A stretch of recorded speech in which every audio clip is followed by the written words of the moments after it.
Estamos estudiando el Catecismo de la Iglesia Católica, su primera parte, la profesión de fe, la segunda sesión, la profesión de la fe cristiana, capítulo tercero, creo en el Espíritu Santo, artículo 9, creo en la Santa Iglesia Católica, específicamente en el párrafo 2, la Iglesia, pueblo de Dios, cuerpo de Cristo, templo del Espíritu Santo. Y este párrafo 2 va a dedicar el primer apartado, lo va a dedicar al tema la Iglesia, pueblo de Dios, en el número 781. Y luego va a dedicar el número 782 a hablar de las características del pueblo de Dios. Una temática muy linda aquí en estos dos números que vamos a desarrollar el día de hoy. El número 781 del Catecismo dice: en todo tiempo y lugar ha sido grato a Dios el que le teme y practica la justicia. Sin embargo, quiso santificar y salvar a los hombres, no individualmente y aislados, sino sin conexión entre sí, sino hacer de ellos un pueblo para que le conociera de verdad y le sirviera con una vida santa. Eligió pues a Israel para pueblo suyo. Hizo una alianza con él y lo fue educando poco a poco. Le fue revelando su persona y su plan a lo largo de su historia y lo fue santificando. Todo esto, sin embargo, sucedió como preparación y figura de su alianza nueva y perfecta que iba a realizar en Cristo, es decir, el Nuevo Testamento en su sangre, convocando a las gentes de entre los judíos y los gentiles para que se unieran, no según la carne, sino según el Espíritu. Fijémonos, queridos amigos, cómo de entrada este catecismo nos va a matizar este punto. Todo tiempo y lugar a Dios le es grato, todos los pueblos. Es decir, que todos los pueblos son pueblos de Dios. No hay ningún pueblo que no sea pueblo de Dios. En un sentido genérico, Dios es Padre de todos los pueblos. Luego, en un sentido más propio, en el sentido del camino de la revelación que Dios tuvo para darse a conocer a los hombres, Dios eligió un pueblo concreto que fue el pueblo de Israel. Pero es muy importante tener en cuenta esto. Dios es Padre de todos los pueblos. Porque de lo contrario parecería que estamos hablando de un Dios con una cierta imagen caprichosa que elige a uno y excluye a los demás. No hay tal cosa en Dios. Porque todos los pueblos, por la creación y porque tiene a Dios como su origen, en ese sentido, todos tienen a Dios por Padre. Todos. Otra afirmación que hace este número 781 del Catecismo es que Dios no nos quiso santificar individualmente, no nos quiso santificar sin conexión entre nosotros, sino que quiso llevar a cabo su tarea de redención formando un pueblo en nosotros. Esto, queridos amigos, supone una purificación de esa tendencia individualista que el pecado original había labrado en nosotros. Antes del pecado, el hombre tenía una conciencia de comunión. Después del pecado original, podemos ver, por ejemplo, en esa frase terrible de Caín, cuando responde a la pregunta que Dios le hace: Caín, ¿dónde está tu hermano? Y Caín le responde a Dios: ¿acaso soy yo el guardián de mi hermano? Es una frase de esas que le ponen a uno los pelos de punta. Caín le responde a Dios: ¿acaso soy yo el guardián de mi hermano? Pues claro que lo eres. Lo que ocurre es que el pecado ha hecho que en cada uno de nosotros nos olvidemos que Dios ha querido que cada uno de nosotros seamos guardián uno del otro. Por eso Dios, que es un gran pedagogo, nos santifica purificando esa tendencia aislada que tenemos y la hace formando un pueblo. Dios nos santifica en el contexto de un pueblo, en el contexto de una comunidad. Por eso nos convocamos en una parroquia, en una comunidad de fe. Por eso son los grupos, comunidades. Por eso se hablan en algunos lugares de esas pequeñas comunidades, pero aunque sean pequeñas, son comunidades. En la familia pasa lo mismo. Quien no aprende a ser buen hermano, no aprende a ser buen hijo. Hoy en día, uno de los dramas más grandes que nos ha dejado este descenso de natalidad es que los niños no tienen hermanos y entonces se convierten en reyes, incluso en tiranos en sus casas, porque no tienen la experiencia de una familia con hermanos donde uno no puede hacer lo que quiera, sino que siempre tiene que estar ahí supeditado a su hermano, incluso hasta en la ropa. Los que son hermanos menores, les tocaba siempre ponerse la ropa del mayor. Pero eso te acostumbra y te hace un carácter de humildad, ¿no? Un carácter de siempre estar esperando. Pero cuando son reyesitos, se convierten en tiranos que manipulan a sus papás. Y le falta este instrumento importantísimo para su educación. En este sentido, Dios nos quiso educar y purificar. Hasta de los defectos del prójimo se sirve Dios para santificarnos. ¿Cuántos de nosotros no nos fuimos santificando con las figuras de nuestros hermanos, mayores o menores? ¿Cuántos de nosotros no adquirimos la virtud de la paciencia, por ejemplo? Esa obra de misericordia que dice sufrir con paciencia los defectos del prójimo. Eso se logra ahí en la familia, por ejemplo. Es un instrumento de santificación tremendo el que tenemos, ¿no? Sufrir con paciencia los defectos del prójimo. En esta sociedad actual tan liberal en la que nosotros vivimos, que solo se habla de esas frases famosas como autorrealización, autodeterminación, espontaneidad, ¿no? Cada uno a lo suyo. Dios, ante esta tendencia tan alejada de autorrealización, autodeterminación, espontaneidad, cada uno a lo suyo, Dios quiere purificar en el contexto de una comunidad, de un pueblo. Toda la Sagrada Escritura, queridos amigos, tiene esa sensibilidad de ese sentido comunitario. Más aún, es cierto que todos tenemos unos talentos personales. Pero estos talentos personales se desarrollan con el estímulo de los demás. Nadie podría desarrollar sus talentos personales si estuviera aislado del resto de las personas. Nadie.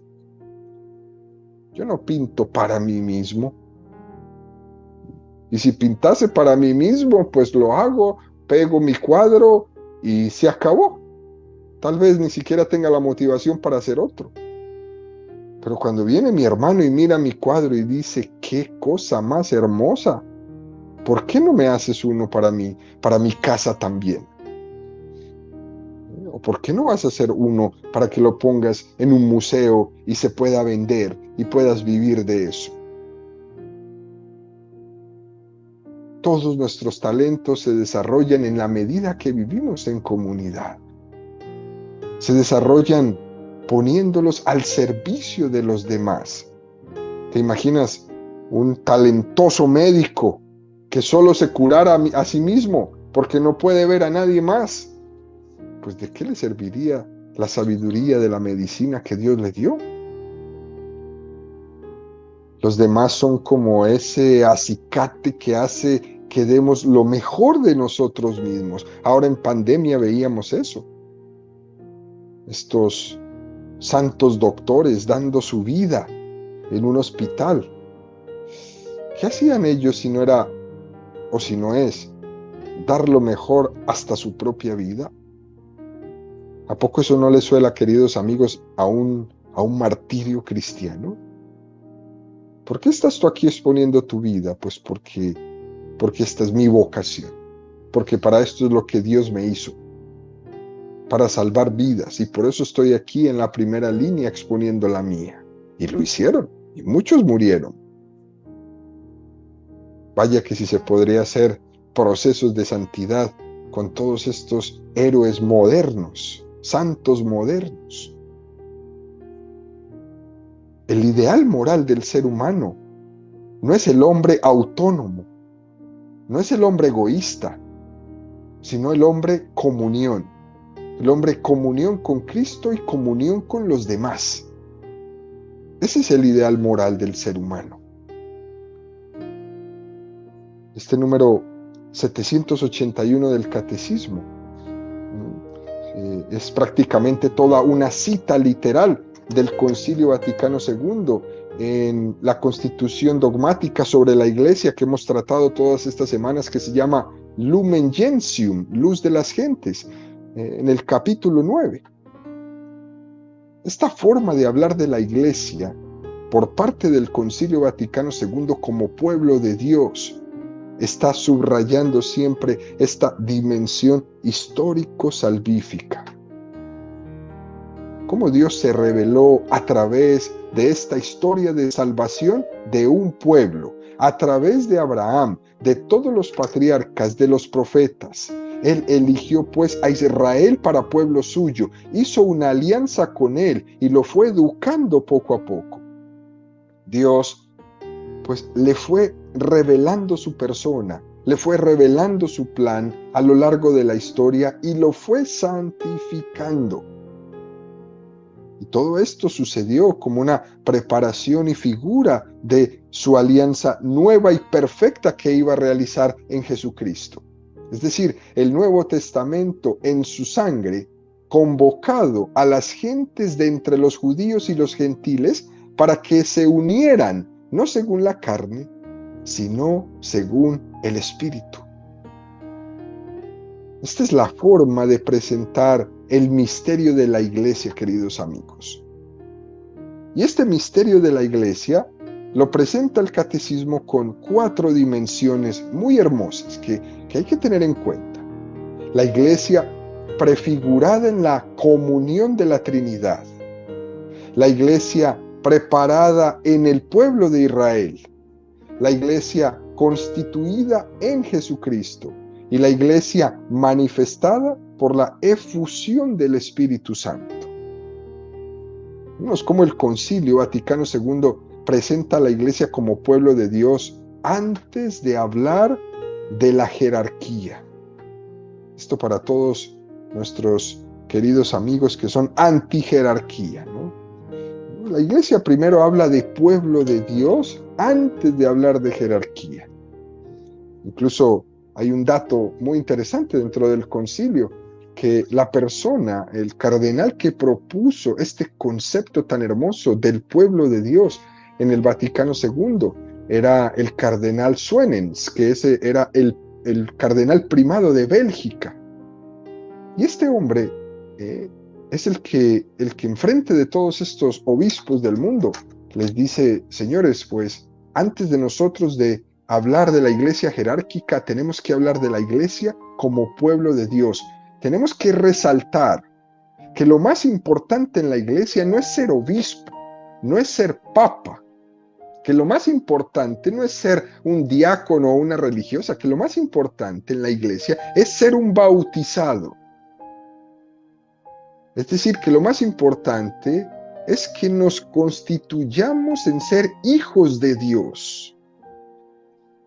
No en el puesto que voy a desarrollar, alguno con la vocación de papa o con la vocación de obispo, o de sacerdote, o de diácono, o de religiosa, o de laico. Lo más importante en la iglesia es ser bautizado. Pero cuidado que aquí tenemos que poner un poco de atención, porque no se puede entender mal esta propuesta que hacía este cardenal. No es una concesión al sentido democrático de la sociedad actual, ¿no? Es decir, no responde a un intento de ganarse a la mentalidad moderna actual. El concepto democrático de que el poder mana del pueblo no es un concepto que sirva en la iglesia. La autoridad de la iglesia no emana del pueblo. La autoridad de la iglesia emana de Jesucristo, emana de Dios. Pero lo que se quiere, pues, establecer es que la dignidad máxima nace de ser bautizado, de forma tal que cualquiera de nosotros tiene una y misma común dignidad, independientemente de la tarea o carisma que desempeñe cada uno dentro de la iglesia. Todos nosotros tenemos una única y misma dignidad. Esto es muy hermoso. No sé si ustedes lo han escuchado en otras iglesias. Y este número habla de la iglesia como este misterio, es decir, que la iglesia ha sido prefigurada en la Trinidad. Digámoslo que había dos caminos, digámoslo así, ¿no? Para hablar de la iglesia. El de iglesia pueblo de Dios y el de iglesia cuerpo místico de Cristo. Y el Concilio Vaticano lo que hace es hacer de estos dos caminos algo complementario. Porque si únicamente se hubiera hablado de la iglesia como pueblo de Dios, se iba a caer sin duda alguna en el peligro de hacer un concepto de una iglesia sociológica, olvidando que la iglesia nacía de Cristo. Y este es el concepto que le gusta a la gente hoy día. Una iglesia muy sociológica, muy humana, muy psicóloga, muy fraternal, ¿no? Una iglesia que hace el bien, ¿no? Que da de comer. Esta parte es un concepto donde se puede caer. La imagen de la iglesia como cuerpo de Cristo es más mística, es más espiritual, donde se remarca mucho que la iglesia nace de Cristo. Y entonces el Concilio Vaticano II, antes de hablar de iglesia como pueblo de Dios, nos va a decir y a recalcar, cuidado, la iglesia nace de la Trinidad. Como pueblo de Dios y como cuerpo místico de Cristo, las dos. Las dos. Continúa el catecismo en el número 782 y nos va a presentar de una manera magistral las características del pueblo de Dios. Y nos va a hablar de siete características del pueblo de Dios, dice el catecismo. Lo vamos a ir desglosando porque el numeral es bastante largo. El pueblo de Dios tiene características que le distinguen claramente de todos los grupos religiosos, étnicos, políticos o culturales de la historia. Esto es bellísimo, esta parte, ¿no? Es decir, que la iglesia no es un grupo religioso nomás, o de una etnia, o de un grupo de personas que piensan lo mismo, menos un grupo político, y no es un grupo cultural. Y le va a poner 7 características. Primera característica: la iglesia es el pueblo de Dios. Dios no pertenece en propiedad a ningún pueblo, pero Él ha querido para sí un pueblo de aquellos que antes no eran un pueblo, una raza elegida, un sacerdocio real, una nación santa. Eso de que Dios no pertenece en propiedad a ningún pueblo. Nosotros somos propiedad de Dios, pero Dios no es propiedad nuestra. Esto es muy importante, ¿sí? que lo tengamos presente. Dios no es propiedad nuestra, nosotros somos propiedad de Él. Es verdad que la alianza del Sinaí dice, vosotros seréis mi pueblo y yo seré vuestro Dios. Pero no entendemos como que vamos a tener a Dios en propiedad. Dios es más grande que nuestros planes. Por ejemplo, los celos de un niño, ¿no? Cuando un niño siente celos, por ejemplo, de su hermano, siente celos de su hermano porque cree que le va a robar el amor de su mamá o de su papá. Y algo así nos puede ocurrir a nosotros cuando pretendemos poseer a Dios, ¿no? Porque el hecho de que sí, Dios nos da su gracia, pero nos la da a nosotros, y por favor no se la dé a otros pueblos, porque no sea que nos toque menos y nos ponemos celosos. Porque quizás si Dios se va a otros pueblos, nos va a quitar la atención, y esto nos procura celos. Esta imagen puede ser un poco ridícula, pero pasa. A Dios no le podemos poseer. Dios tiene una soberanía plena. Dios es capaz de elegir al pueblo de Israel como pueblo suyo, sin dejar por ello de dar su gracia por otros conductos distintos al resto de los pueblos. Nosotros no podemos meter a Dios en un cajón. Los cielos y la tierra no son capaces de contenerlo. Las dimensiones del universo de las que hablan los astrónomos y los astrólogos, de estos millones de años luz donde se extiende el universo, y esos millones de años luz no son capaces de contener la inmensidad de Dios. Nosotros pertenecemos a Dios. La iglesia pertenece a Dios. Pero Dios no es propiedad de la iglesia. En la Sagrada Escritura vemos textos donde se evoca esto que estamos diciendo. ¿Recuerdan ustedes cuando el rey David quiere construirle un templo a Yahvé? Y Dios, a través del profeta Natán, le dice a David, ¿eres tú el que me va a hacer un templo a mí? ¿Tú crees que me vas a limitar en 4 paredes? Yo mismo me construiré un templo. Es verdad que Yahvé finalmente bendijo la idea de David de construir un templo, pero quiso purificarla primero. La gracia de Dios se vuelca totalmente sobre la iglesia sin dejar por eso de llegar a todos los demás pueblos. Recordamos también ese otro pasaje del Evangelio donde los discípulos le dicen a Jesús, Maestro, hemos visto algunos que hacían milagros en tu nombre y no eran de los nuestros.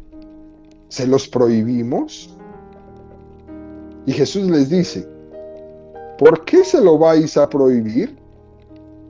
Si ellos están haciendo el bien. Si no están contra nosotros, están con nosotros. Una expresión muy interesante de Jesús. Algunos se podrá estar preguntando, entonces, ¿por qué los protestantes en cierta manera los podríamos ver con malos ojos? Si no están con nosotros, están contra nosotros. En el momento que se vuelven en un montón de personas atacando y atacando y atacando a la iglesia, pues se vuelven en contra de nosotros, no están con nosotros.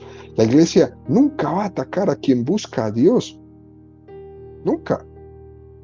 ¿Cuándo ha visto usted ahí al Papa haciendo una presentación, una locución, una crítica, un llamado de atención hacia tal secta, hacia tal? Nunca. No existe. No lo va a hacer. Pero nosotros sí tenemos que tener clarito esta expresión de Jesús. Si no están contra nosotros, están con nosotros. Así que habría que ver quiénes son los que están contra nosotros. Estos apóstoles tenían esa tendencia como como a llevar a Jesús a limitar su acción únicamente, pues a que salga del seno de los apóstoles.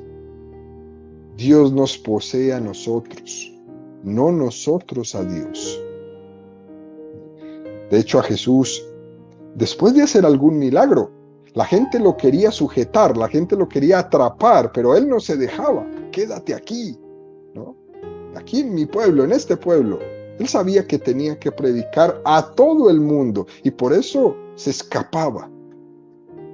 Vamos al otro lado, les decía. Continúa este número del catecismo con sus características y nos presenta la segunda. Tiene una membresía. El pueblo de Dios tiene una membresía. Se llega a ser miembro de este cuerpo, no por el nacimiento físico, sino por el nacimiento de arriba, del agua y del Espíritu, es decir, por la fe en Cristo y el bautismo. O sea que, para yo ser del pueblo de Dios, ¿me tengo que bautizar? Sí, sí se tiene que bautizar. Y nos remite a Juan 3:5. Jesús le respondió, en verdad te digo, el que no nazca de lo alto no puede ver el reino de Dios. Y dícele Nicodemo, ¿cómo puede uno nacer siendo ya viejo? ¿Puede acaso entrar otra vez en el seno de su madre y nacer? Y respondió Jesús, en verdad te digo, el que no nazca de agua y de espíritu no puede entrar en el reino de Dios. Aquí se remarca, queridos amigos, cómo la pertenencia a ese pueblo se va purificando de una visión netamente carnal. Porque el pueblo de Israel tenía el peligro de entender mal eso de ser el pueblo elegido. Y el peligro era entenderlo como una elección de raza o como un mérito de una raza. Y eso no era así. Hay un momento donde Jesús está discutiendo con los fariseos que le dicen, nosotros somos hijos de Abraham. Y Jesús le responde, de estas piedras puede hacer Dios también hijos de Abraham. Dios les regaló ser el pueblo de la elección.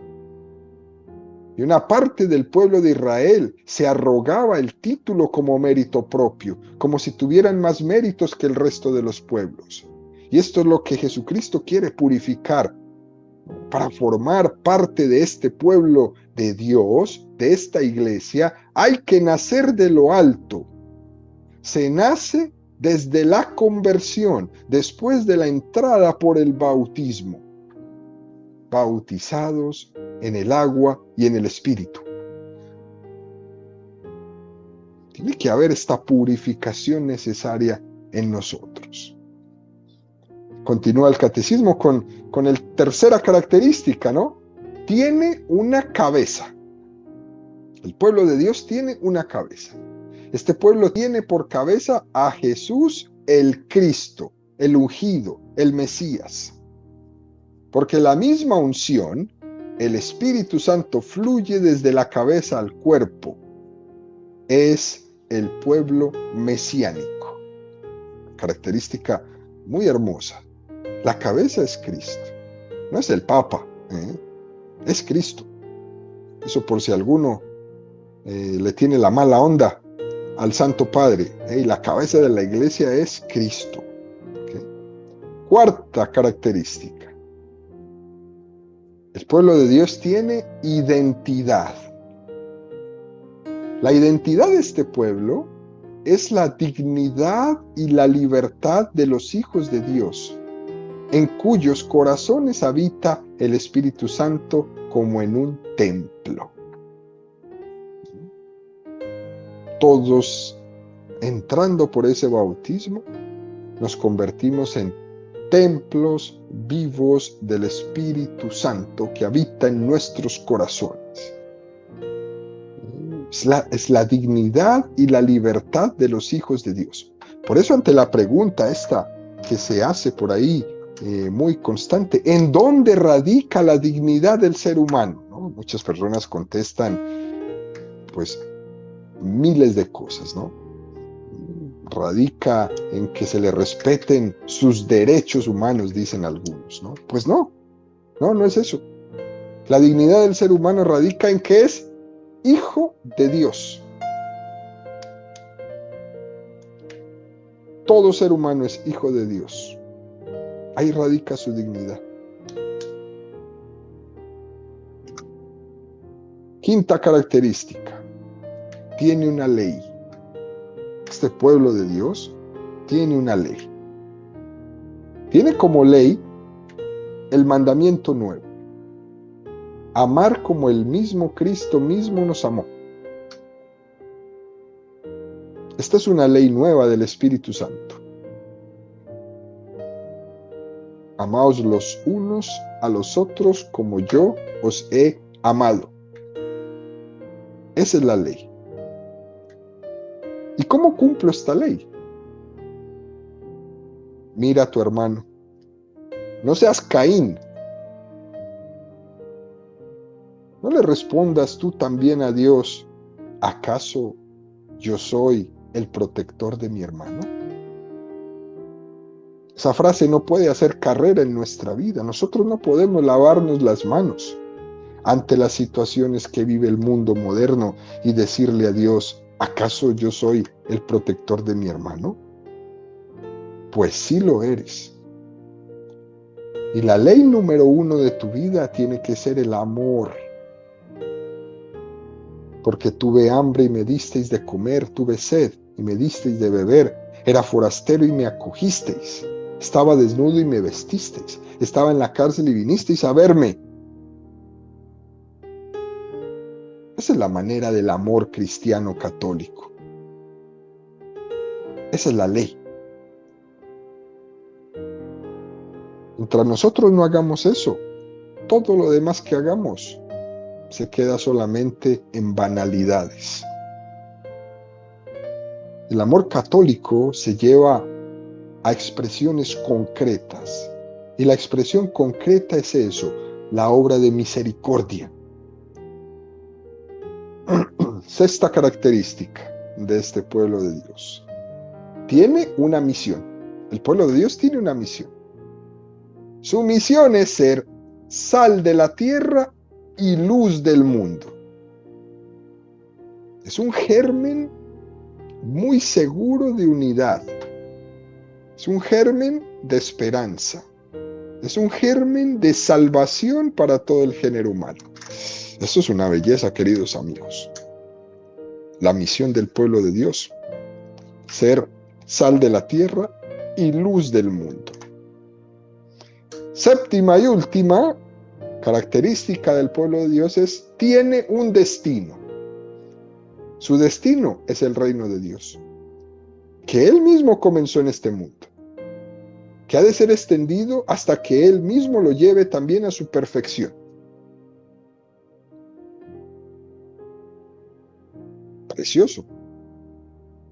En la plana de Dios entraban dos aspectos principales: Israel primero y ahora la iglesia, como un germen a través del cual Dios quiere llegar a todos los pueblos. Por eso ayer hablábamos de esta iglesia es el instrumento universal de salvación, es el instrumento que Dios dejó para que los hombres sean salvos. Quiere un lugar donde salvarse, con toda seguridad, donde no le quepa la menor duda que cumpliendo todo lo que se dice, usted se salva. Es la Iglesia Católica. Dios no ha elegido a un pueblo olvidándose de los demás, sino que es un germen, es como una levadura que se extiende. La Iglesia, pueblo de Dios, está llamada a ser levadura de toda la humanidad. Por eso es importante la misión de la iglesia de ser sal de la tierra y luz del mundo. Esa llamada de Cristo a que no nos sintamos a gusto con nosotros mismos, a que no nos digamos: pues yo ya he recibido de Dios la revelación de Cristo y ya. Tenemos que tener esa insatisfacción personal mientras que ese mensaje no haya llegado a todo el mundo. Mientras todavía hayan ahí en su parroquia cientos de niños de 8, 9, 10 años que todavía no se han bautizado, tú y yo no podemos estar tranquilos. Viendo cómo los hombres se alejan y se alejan y se alejan de Dios. No podemos nosotros estar tranquilos diciendo, pues yo ya me bauticé, allá verán ellos. No, eso no cabe en el cristiano católico. Saber que somos instrumentos de Dios para que ese mensaje de salvación llegue a todos. Esa es nuestra misión. La misión de la iglesia tiene que ser ese acicate, ¿no?, que nos lleve a estar insatisfechos con esa llamada continua a la extensión del reino de Dios a todos los pueblos. Y a nosotros nos toca aquí, en Atlanta, Georgia. A otros les tocará en otros lugares. A nosotros aquí, en nuestra parroquia, en nuestra comunidad, en nuestro grupo, en nuestra clase de catequesis. Es importante, queridos amigos, que subrayemos este aspecto. Terminamos diciendo que mientras tanto el motor de identidad de ese pueblo es el Espíritu de Cristo. Es prácticamente esto que nos ha enseñado hoy este número 782. De ahí nos viene la dignidad de pueblo.